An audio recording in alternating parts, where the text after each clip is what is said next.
I think you already know that if you want to improve your English speaking skills, you have to practice, right? You have to speak. Studying grammar will never improve your speaking. Listening to English alone will never improve your speaking. You have to actually speak. But what if you don't have someone to talk to in English? How can you practice then? Well, there's a technique that allows you to learn to speak English by yourself. No speaking partner is required. This technique can help improve many aspects of your spoken English.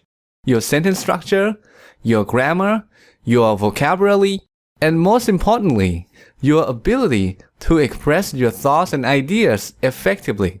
So what is this technique? Well, here's what it is. Learning to speak English through imitation.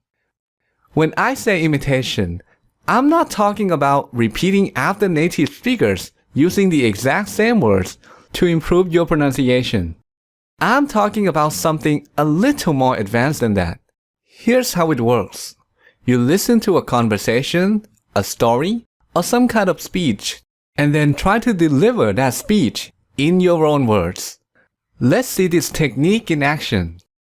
When I was a child, When he was a child, my parents liked to pretend, like many other parents, his parents liked to pretend like many other parents. that Santa Claus would bring us presents at Christmas.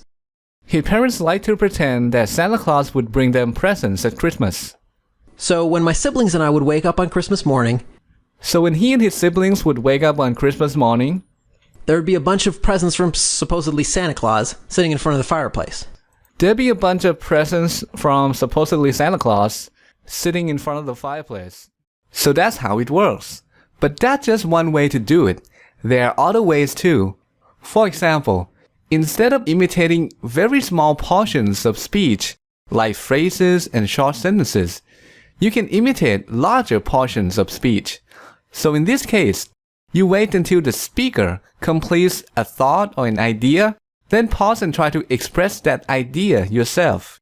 Another approach is to simply listen to the whole speech and then try to deliver that entire speech yourself.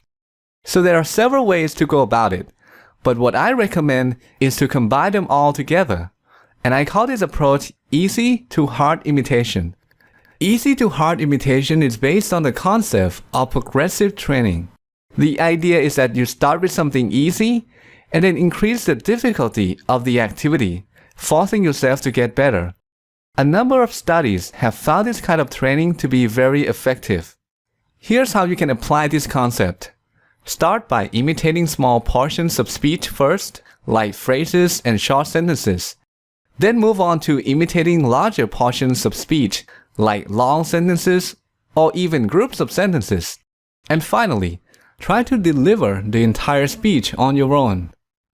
This technique offers many benefits. You get to listen and imitate correct English, which helps you learn to form sentences properly. You get to learn idioms, expressions, and other speaking patterns that are used in day-to-day conversations. You get to learn grammar. When you imitate other people, you're learning grammar through a process called implicit learning. This is the process where the learning happens without your awareness. This is how babies and children learn the grammar rules of their first language. When you imitate, you don't think about grammar. You're not trying to understand why the present perfect tense is used in this situation or in that situation. Instead, you're focused on communication, on understanding and expressing ideas. You're still learning grammar, but you're not aware that it's happening. This is one of the proper ways to learn grammar. Okay, that concludes this video. To help you get started, I've put together a step-by-step tutorial on this technique. If you're interested, click here to go to that tutorial.